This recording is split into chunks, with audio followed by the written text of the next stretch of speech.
Hello everybody, I am Jarrett Ross, the Genie Vlogger, and welcome back to another Professional Genealogist Reacts. On today's video, I will be reacting to You Don't Descend from All Your Ancestors by Marcus Gallo. Now this is a video that I have actually already seen. It popped up in my recommends a few days ago. I watched it, I really liked it, I thought it was a great video, but then I also was thinking, you know, maybe there is some stuff that I can add to it that can give some interesting insights, and also talk about how some of the stuff that is discussed here compares to what we actually do with genetic genealogy, stuff like DNA painting or visual phasing, things like that. But with all that said, let's jump into the video. You don't descend genetically from all your ancestors. The human genome is made up of more than 3 billion base pairs, the nucleic acids that bind to one another to form the double helix structure of DNA. But remember that the number of your ancestors doubles every generation. We only need to go back 32 generations to roughly 1200 AD before each of us has over 4 billion 30th great-grandparents. If we were to descend equally from all of our ancestors, we would reach a hard limit around this time. With more ancestors than units of DNA, we simply could not descend from everyone. Having said this, one might imagine that it's irrelevant how many theoretical ancestors a person had 32 generations ago. Due to cousin marriage, many of the same people appear in different places in our family tree. So whenever there is cousin marriage, this is what's known as pedigree collapse. So basically, you know, here we have the parents are third cousins to each other. So that means that this guy right down here, who's technically a fourth cousin to himself because he descends from Jay and Joy, in two ways. Now, pedigree collapse is something that's also used to discuss the concept he mentioned before of basically reaching a point in time where you should theoretically have more ancestors alive than people that were actually living. And so both of the concept, it's kind of the same thing. It's basically just saying that over time, your pedigree collapses down from the total amount of ancestors you should theoretically have. So when you have a cousin marriage such as this with the third cousins, then you have pedigree collapse happening immediately, because now instead of having the however many amounts at that generation, let's see, what would that be? They'd be parents, grandparents, great, second, third great grandparents, which you're going to have 32 third great grandparents.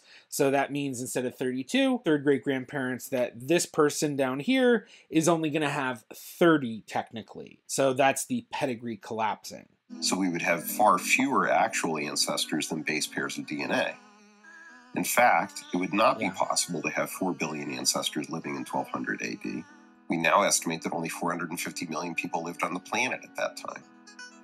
Even if a person living today managed to be descended from all of them, this is a far smaller number than the limit of 3 billion base pairs. We could say the same thing about earlier human populations. No matter how far we go back in time, there would be fewer people living on the planet than there are base pairs in our genomes. Those individual ancestors would appear over and over again in our ancestry, distributed over many different parts of our family trees. Therefore, we should still be able to get genetic material from all of those ancestors. But this is not how human descent works.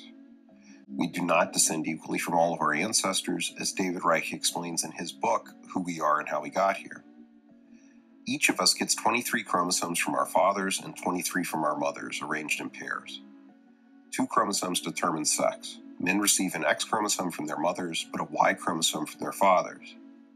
Because of this, we can trace a man's direct paternal ancestor, his father's father's father, going back millennia, by looking at his Y chromosome. For the Y chromosome, this is something that we use commonly in genetic genealogy because it does trace up that purely paternal line, and we can figure out how everyone connects by using that information to create a phylogenetic tree. So whenever you get your haplogroups, the haplogroups are based on that phylogenetic tree. Basically, it's just telling you your place within that tree. And what the phylogenetic tree is it's basically a family tree of all of humanity. So when they look at it through the Y chromosome, that's looking at it through the lens of specifically the father's father's father's lineage, tracing all the way back to the person who's known as Y chromosomal Adam, the man from whom every living Y chromosome comes from. And while there were other people alive at the same time this man was alive, any other Y chromosomes that were around at that time since died out. Now, every once in a while, a new older lineage will be found. I know that one was found within the past couple of years. I forgot exactly what the details were. From what I remember, I think it was some guy that was living in the South in the US, and he had done a Y-DNA test, and then they found that his DNA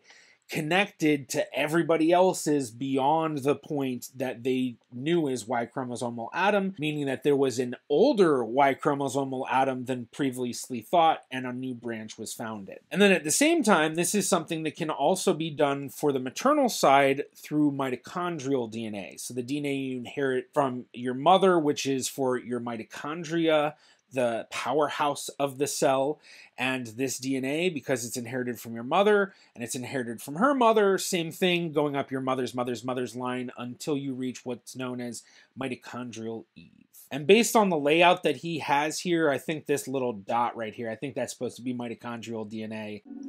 It's impossible to use this method to trace a woman's direct maternal ancestor, her mother's mother's mother, going back millennia, mitochondrial, because women receive X chromosomes from both parents. However, we only receive mitochondrial DNA from our mothers. We can therefore trace anyone's direct maternal ancestor by looking at mitochondrial DNA. As a result, each of us is born with 47 distinct pieces of DNA, 23 chromosomes from each parent, and one complete set of mitochondrial DNA from our mothers. But we do not transmit those chromosomes fully intact to the next generation.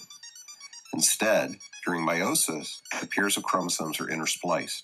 When a man forms a sperm, he creates a set of 23 chromosomes that has an average of 26 splices. Any chromosome in a typical sperm will therefore have about half of its DNA from the man's father and half from the man's mother. When a woman forms an egg, she creates an average of 45 splices. So the chromosomes in eggs will be split so that roughly 1/3 comes from one of her parents and 2/3 comes from the other parent. Now, this is actually interesting that he mentions the amount of times that you typically see the recombination, which this is what we call in genetic genealogy recombination. It's a term used a lot for this, for meiosis. And it's very important, actually, because we have found through comparing relatives that when you have a maternal connection to someone versus a paternal, it seems more often that you share smaller amounts of DNA. Well, why is that? Because for women, when the recombination is happening during meiosis in the egg, it's happening more often. So I'm going to rewind it and listen again to how many times he says it recombines. An egg, she creates an average of 45 splices. 45 He splices? creates a set of 23 chromosomes that has an average of 26 splices. 26 splices versus the 45. Any chromosome in a typical sperm will therefore have about half of its DNA. When a woman forms an egg, she creates an average of 45 splices. So the chromosomes in eggs will be split so that roughly 1/3 comes from one of her parents and 2/3 comes from the other parent. So this is really, really important in our studying of genetic genealogy, because with genetic genealogy, what we do is we look at how two people share DNA, and the amount of DNA that they share gives us a clue as to how closely related they are. But what we've started to find is that it's not only the amount of DNA shared, but it's also the number of segments that you share. So if you are related to someone through a maternal line, it doesn't necessarily always mean that you're going to have less shared DNA through that line. But one thing that's been noticed a lot is that you will often see a lot more segments in those in that pairing. And through this, there have been actual genetic genealogy tools created, most notably SegCM, which is by a genetic genealogist named Brett Nicholson, where you literally enter in the total amount of DNA shared and the number of segments, and then it gives you a prediction on how you're related to a person, and often it will also tell within that prediction, is it a paternal connection, a maternal connection? Sometimes it can even say, you know, if it's a little bit more distant, maybe it's your paternal grandfather or a paternal grandmother, or maybe it's a maternal grandmother or maternal grandfather, things like that. So it gives us a bit more granularity to work with when trying to determine how two DNA matches are related to each other. Each generation, the number of DNA stretches only grows by 71, while the number of ancestors doubles. In other words, the units of genetic descent increase arithmetically, but the units of genealogical descent increase exponentially. So, for example, 3 generations back, you have 8 great-grandparents, whose genetic contribution will be divided into 260 pieces. On average, each will contribute about 5 or 6 chromosomes worth of DNA in 32 large stretches. 9 generations back, say around the year 1800, you have 512 ancestors. Now, one thing I do want to mention at this point with the math and all of that is that the one thing I have a little bit of an issue with here is the 25-year generations they define, because I find that's not very common. It does happen. In my experience, I feel like 30 years is a bit better.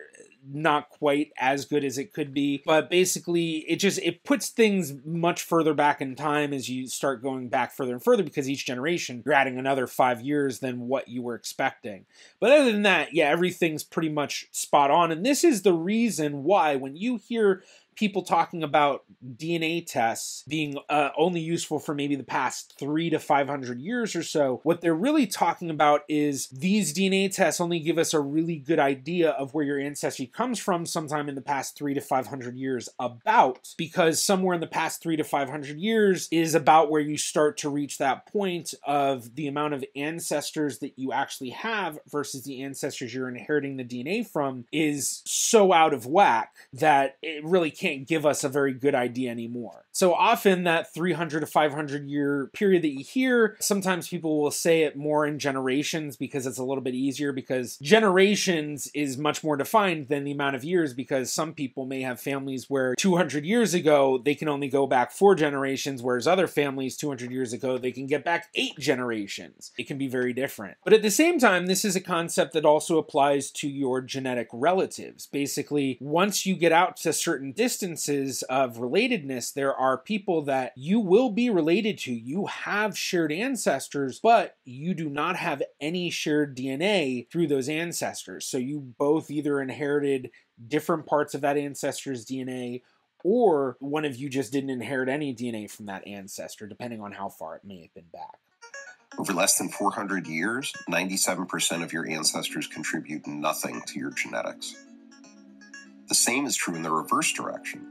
If you have living descendants in 400 years, you have only a 3% chance of contributing anything at all to their genome, unless you are lucky enough to be someone's direct maternal or paternal ancestor. Soon, any contributions you do make will appear in slivers of DNA so tiny that it becomes difficult to distinguish whether you or some other ancestor made the contribution.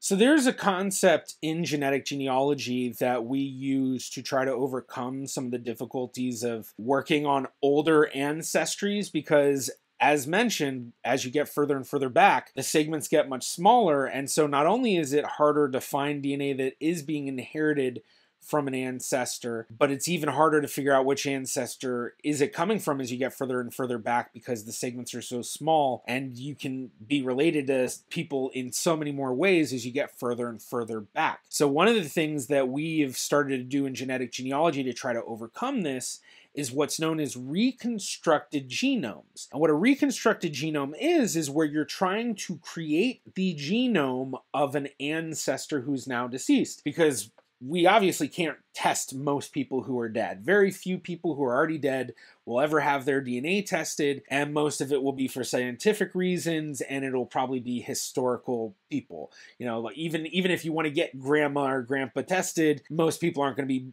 digging them up, exhuming them to try to get them to get a DNA test. But people can do reconstructed genomes by comparing their DNA to cousins they know who also descend from the same ancestor. And then by doing that, you can determine your shared DNA most likely comes from this ancestor, so those spots of DNAs you can apply to that ancestor. And as you look at more and more relatives who are related to you through this ancestor, you can reconstruct their genome to the point that you may be able to actually use it to compare to others. So on GEDmatch, they have a tool for this that's called the Lazarus tool, and you can go and try it if you have a lot of DNA tests of a specific family side, and they're all uploaded to GEDmatch, and you can create a profile for a specific ancestor that would presumably give you that ancestor's, what they would match against people. But reconstructed genomes are in the really early stages of being developed because very few people are doing it.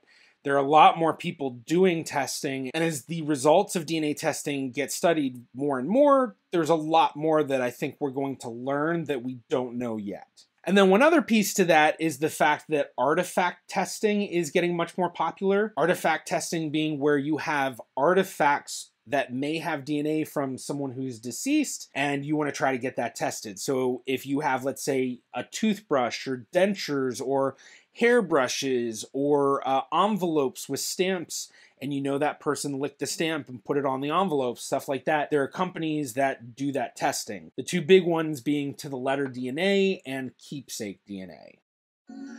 Within a very short time, we descend from an anonymous stream of humanity. We are individually shaped by a few recent ancestral generations. We strongly shape a few generations of our descendants, and then our contribution passes into an anonymous stream of humanity.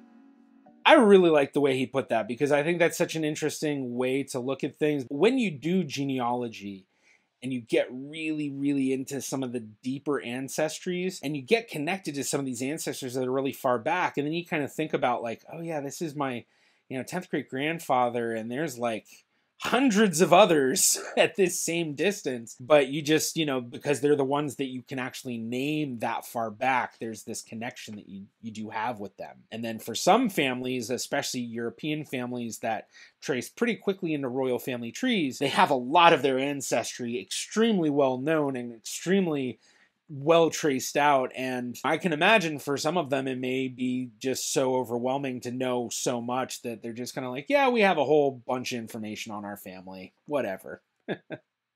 Stuff that a lot of other people wish they had. With the aid of some speculation, an example from a royal family can help illustrate this. The current king of the United Kingdom is Charles III. At the bottom of the screen, his father's contribution to his DNA is highlighted in purple, and his mother's is highlighted in orange. Charles's mother was Elizabeth II, who was queen for 70 years from 1952 to 2022. Charles inherited half of his genome from her, including his X chromosome and his mitochondrial DNA. This contribution to Charles's DNA remains highlighted in orange. Her father was George VI, king during World War II. Already at this stage of descent, the randomness of meiosis begins to play a role. Now, one thing I do really like about the visualization that he's using here with the markers, so you can look and see how he has some markers where parts of it are in yellow, parts of it are white, and then some other chromosomes it's just completely white. And then I think he doesn't really have any that are completely covered in yellow, but basically you may have some chromosomes where that chromosome, the grandparent that you're inheriting from, you're getting one full thing from the grandparent. But basically this is what we see with what's known as visual phasing. And visual phasing is when you take your DNA and you compare it to other closely related relatives, the best form being you comparing yourself to two siblings. And when you look at where your DNA matches and doesn't match, you can determine the recombination points. And by determining those recombination points, you can then do what I'm probably showing on the screen, which is a visual phasing of the DNA. So what you ultimately get is you can determine which spot on your DNA is being inherited from which grandparent. So when you then compare your DNA to other DNA matches, you can look to see where are they matching you on which spots, and thus you can figure out more than likely which side are they going to be related to you through. So looking at the way he has this laid out, I do kind of wonder if this guy has done any genetic genealogy himself, and even more, done any sort of DNA painting or visual phasing, something like that. Very well done, so well done. Parents do not contribute equally to their grandchildren. In our hypothetical scenario, we might imagine that George contributed slightly more than half of the genes that Elizabeth passed on to Charles. This contribution remains highlighted at the bottom of the screen. George's father, Charles's great-grandfather, was George V, king during World War I. In our scenario, George V contributes a heavy proportion of the genes that his son eventually passes on to Charles. Note that despite his genetic closeness to Charles, George V's DNA makes no contribution at all to chromosome 17. George V's father was Edward VII, who was heir apparent for 60 years and king for 9. At this stage, each ancestor should account for 6.25% of their great-great-grandchildren's genes. In our scenario, Edward instead contributed 10.33%. And the fact that he is making it not perfect recombination is exactly what we see in the real world. You do this DNA testing, you figure out your connections to people, and sometimes it's a lot higher, sometimes it's a lot lower. So in some scenarios, you can do direct testing and have somebody test and then have their great-grandparent test, and you can see it directly. Other times, you have to do a little bit more of DNA painting, which is a simpler version of visual phasing. So visual phasing was trying to figure out specifically on every chromosome which part of your maternal chromosome is coming from your maternal grandmother and maternal grandfather, which part of your paternal chromosome is coming from your paternal grandfather, and which is coming from paternal grandmother. But with DNA painting, that's kind of along the lines of reconstructed genome, just not as in depth. So what you do is you look at how you're matching your DNA matches. And let's say you have a second cousin, you know exactly how you're related, you have this pair of great-grandparents that you're related through, thus that DNA that you're inheriting has to come from your grandparent that's the child of those great-grandparents. And so you can then take those spots that you're matching that DNA match and then assign those to your grandfather in your DNA painter so that you know, okay, if I get anybody else matching me on these spots, that could tell me that it's through my grandfather. But then you can do it for even more distant relatives. So you have fourth cousins and fifth cousins and sixth cousins and things like that. And in my own research, which I'll try to show on screen, I've been able to find that part of the segment getting smaller and smaller each generation back. So I could figure out that, okay, this segment's coming from my great-grandparents, and then the smaller part of that segment I figured out was coming from my second great-grandparents, and then the third great-grandparents, and so on, because I had a more and more distant relative from that same family that I had done DNA matching with, and thus I could tell exactly where we were matching on the chromosome, and that it lined up. Goes along very well with exactly what he's showing on the screen. You see it getting smaller each generation back. His mother, Charles's third great-grandmother, was Queen Victoria, who ruled England for most of the 19th century and whose 9 children intermarried with the various royal houses of Europe and thus fought on both sides of World War I. Her father was Prince Edward of Kent-and-Strathern. Because Edward was Charles's fourth great-grandfather, one of 64 ancestors contributing to 473 genetic slots, it is almost certain that he passed on genes to Charles. In our scenario, he contributed an outsized 5.3% of Charles's genome. It's usually about around the third or fourth great-grandparent level where you have the first possibilities of having an ancestor where you're not inheriting any DNA from them. Now, I know he showed on the screen that chart before, which I think went a bit further in how many generations it took before you got to a point where there was a possibility you might not inherit it. But I think it's a very small possibility. I think for most people, you're inheriting DNA from pretty much every single one of your third great-grandparents and your fourth great-grandparents, but it is around that generation that it starts to become a little bit more common. It's not going to be a real big outlier to have, you know, a fourth great-grandparent that you just don't inherit any DNA from. Edward's mother was Charlotte, a German who married George III and became the Queen of Great Britain during the American Revolution. In reality, she very likely contributed to King Charles's genetics, although on average, ancestors of her generation contributed less than 1% each. In our scenario, she contributed 2.6% of Charles's genome. Charlotte's father, Charles Louis Frederick, was 3 months old when his own father died. It keeps going on, but one thing I wanted to mention is that these small segments that we have that are from this far back are often known as sticky segments. Now, it's not necessarily referenced as much in terms of coming from the ancestor themselves, but more that you are matching a really distant cousin and you're both inheriting this segment, and that segment basically stays the same almost each generation. But the idea is just sticky segment. It gets sticky, stuck to the genome, and thus continues for generations. But this is more of a name, not really a way to actually think of what's happening, because it's not like there's actually anything going on with the DNA that's making it stay. It's just the randomness of recombination made it so that when you were going down this particular line, that segment kept staying and staying with each generation. By this point, 9 generations deep into a family tree, the average ancestor contributes a single snippet of DNA to their descendant.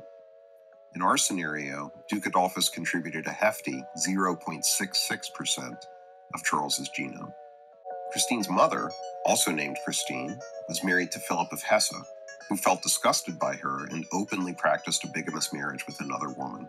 There's an 11% chance that she contributed anything to King Charles's genetics. In our scenario, we've arrived at a single tiny snippet of DNA shared between Christine and her descendant Charles, amounting to 0.05% of his genome. Christine's mother Barbara was married to the Duke of Saxony in front of more than 6,000 Polish and German nobles. There's a 6% chance that she contributed anything to King Charles's genetics. In our scenario, her contribution to Charles mirrored that of her daughter Christine. Barbara's father Casimir IV Jagiellon ruled Lithuania and Poland from the 1440s until 1492, when that territory stretched from the Baltic Sea to the Black Sea. There's only a 3% chance that he contributed anything to King Charles's genetics. In our hypothetical scenario, he is the first genealogical ancestor in this line of descent to contribute nothing to King Charles's genome. The same will become true for us and our own genetic contributions to our future descendants. In a few short centuries, those descendants will resemble us only insofar as we are all made up of the DNA of our ancient forebears, long since shattered into a cacophony of tiny fragments. Okay, so such a great video. I'm sure a lot of you can understand why I wanted to do a reaction to this one, especially because it allowed me to talk about some concepts that I don't often get to talk about in these reactions, because I'm often talking more about just ethnicity admixture estimations and stuff like that. But this, I think, goes into a lot of really great concepts about DNA that people should understand, especially if you're going to be doing DNA testing for genetic genealogy. And I think it also illustrates something that I had discussed in a video I did a while back, which was the video about why all the presidents are related to each other and you are too. And basically it's using these same concepts that they were able to figure out through various studies how closely related everyone in the world is. So how far back would you have to go to figure out that you're related to any random person? And so they were able to figure that out, that basically, you know, within your own population group, how far back it goes, because, you know, you don't have to go that far back if it's your own population group, but then how far back would you have to go, like someone